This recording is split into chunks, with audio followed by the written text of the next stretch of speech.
Well, hi, everybody. I'm Don Stewart, and welcome to another edition of Breaking News for this Thursday. It's the 22nd day of August 2024.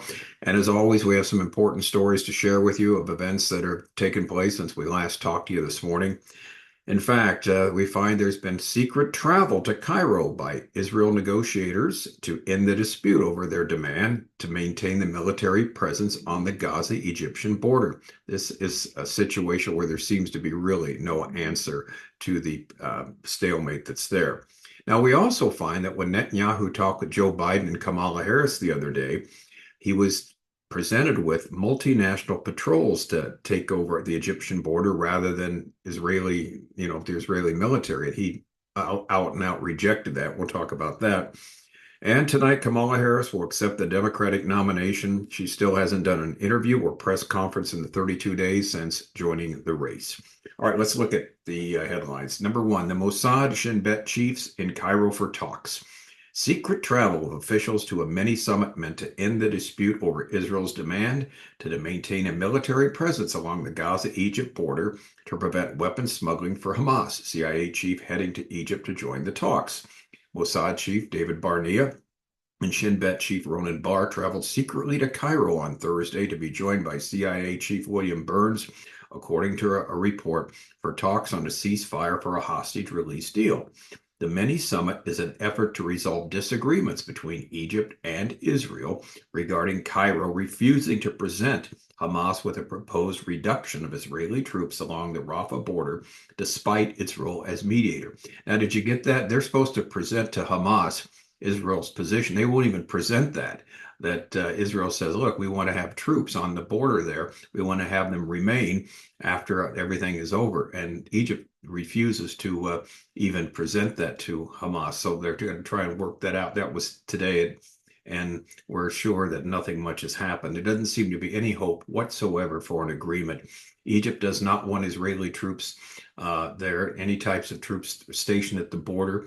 They're in Gaza, between Gaza and Egypt. And Israel sees no other way to protect its borders. So, as we see, there's a stalemate. Now, there doesn't seem to be any hope, like we said, with respect to resolving this because of what our next headline has to say.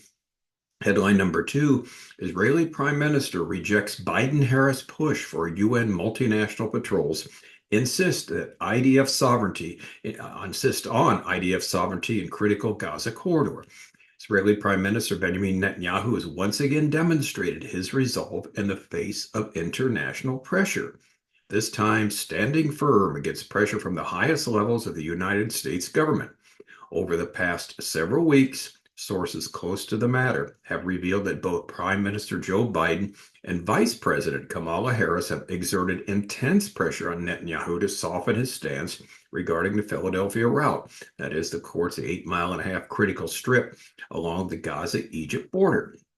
The U.S. administration, concerned about escalating violence and the potential for broader regional destabilization, reportedly proposed a compromise that would see United Nations forces patrol the area instead of the Israeli Defense Force. The suggestion, aimed at reducing tensions and international criticism, was met with firm resistance from Netanyahu, who refused to cede control of the strategically vital corridor. The Philadelphia corridor, again, is a narrow 14-kilometer strip, it's about 8 miles, that has been a flashpoint in the conflict between Israel and Hamas.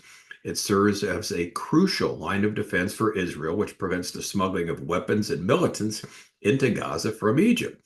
Netanyahu has consistently prioritized Israel's security, views the IDF presence there as non-negotiable, as he should. According to senior Israeli officials, the Biden administration's proposal was seen as part of a broader attempt to re-engage with the international community on the Israeli-Palestinian conflict. President Biden, in his communications with Netanyahu, emphasized the importance of finding a diplomatic solution that would garner international support, especially in light of growing criticism of Israel's military operations in Gaza. Why should he care what the international community says? It's his own, it's his government, it's his people, it's their country.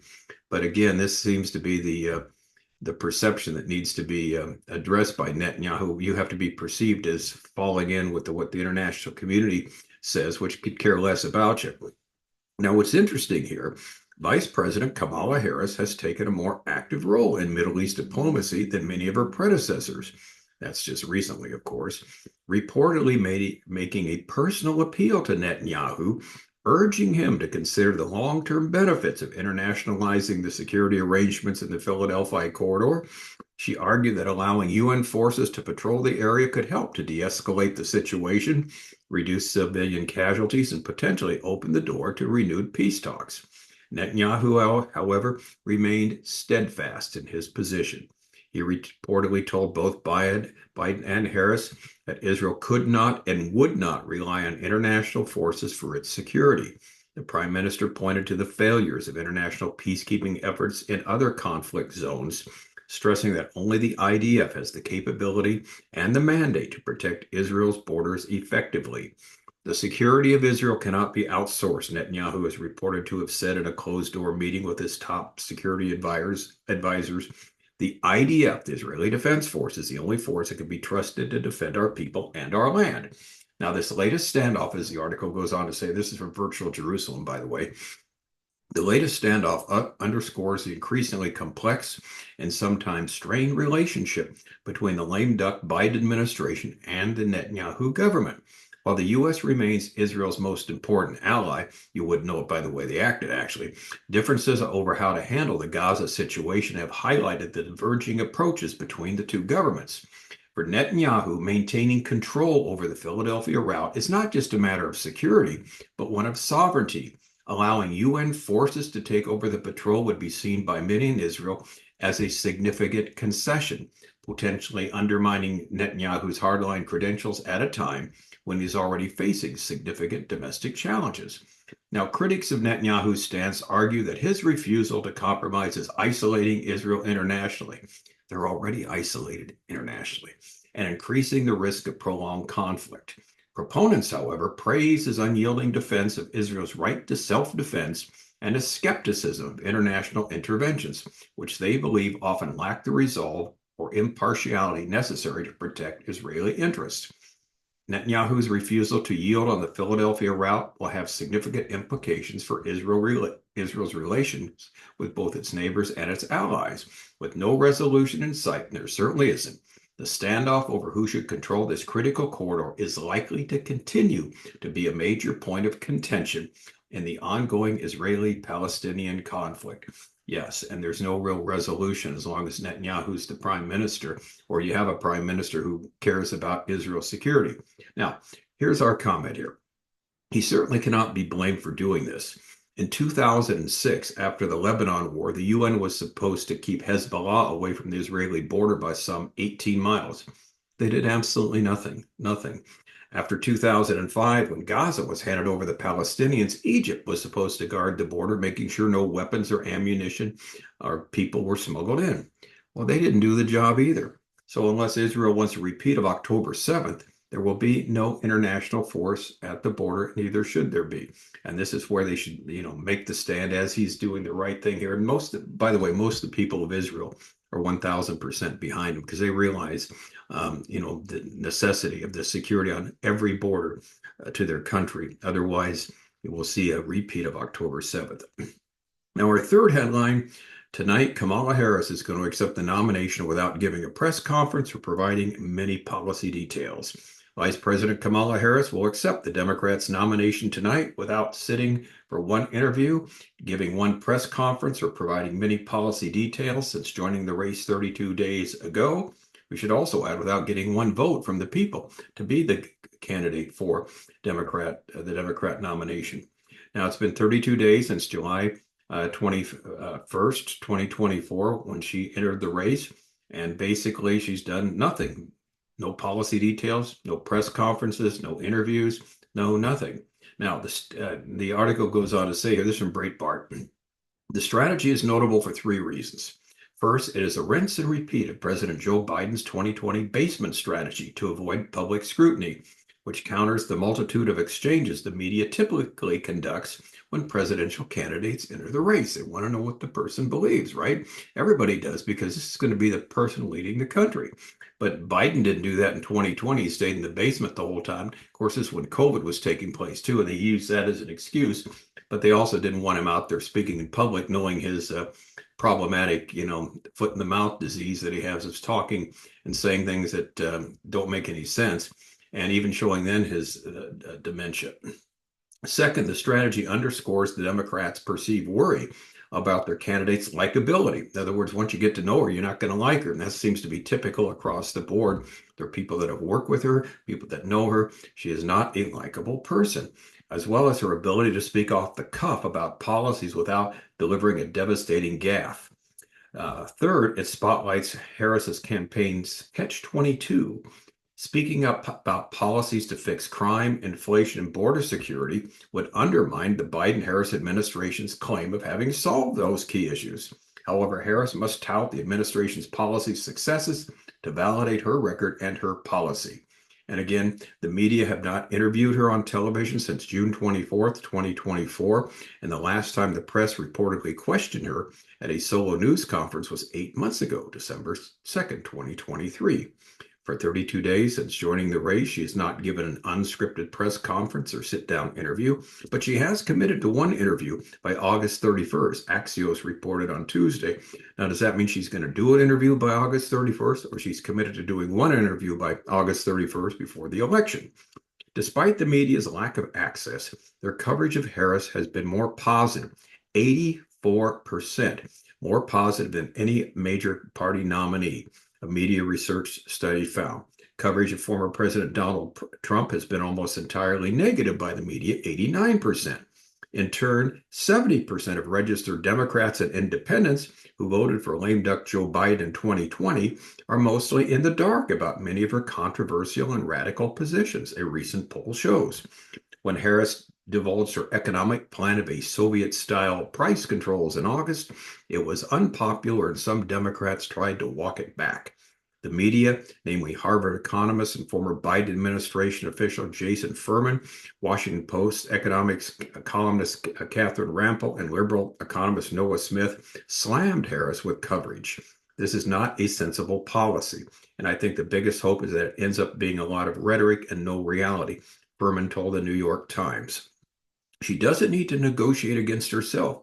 We've got the biggest possible tent right now. Now, again, this is a writing Representative Ann McLean Kuster, Democrat from New Hampshire. She told the Politico, the online political viewpoint magazine. I don't think there's a real strong reason for her to try to weed out any points of view right now. In other words, don't tell us anything that she believes. Just have these parties, have the celebrities there, tell us how great it is. Wow, she's looking great for the country, this and that. And goes on to say the Harris's campaign honeymoon phase energized some Democrats, while others raised concerns about doing anything that could end the phase. They, the voters, have very little knowledge about who she is and what her job has actually been, said one battleground district House Democrat. They know Trump. They know what his policies are. They don't know Kamala, and so Kamala has a ton of room right now to define herself. Well, tonight she's going to do that at the speech and probably spend a lot of time attacking Trump. Say something to the effect that, well, it's your choice between a prosecutor and a convicted felon. That's going to be one of the taglines that she's going to probably use. And so we have another story actually that came out later on Breitbart. Comrade Kamala wants to raise taxes by $5 trillion. Corporate tax rate to 28%. Capital gains tax more than double what China does. Vice President Kamala Harris, her economic plan would raise taxes by $5 trillion over the next 10 years, according to the ATR, Americans for Tax Reform. So that's what America's got to look forward to. So why is it important whether she gets elected or Donald Trump gets elected? Well, if the Democrats win, the U.S. will certainly become a second-rate power in the world. We're already on our way to that. Obviously, there's no need for this to happen, but when you have someone who is an extreme leftist, remember when she was in the Senate, her voting record was even left of crazy Bernie Sanders. And she doesn't care about the security of Israel. This is obvious by the appointment she's already made of the anti-Semitic Jew who's basically abandoned his own Israeli citizenship and done nothing but, attack Israel. And that's her Jewish liaison. Then her Muslim liaison that she has is someone who's very much anti-Semitic, has also attacked Israel. We've talked about this too. And so these are the type of people she would put in place. and they would have nothing but bad things to do with respect to Israel. So we have a recipe for disaster here. Now, sadly, this would fit with what Ezekiel wrote about the last days invasion, namely, no superpower comes to Israel's rescue. In fact, no country comes to help it militarily.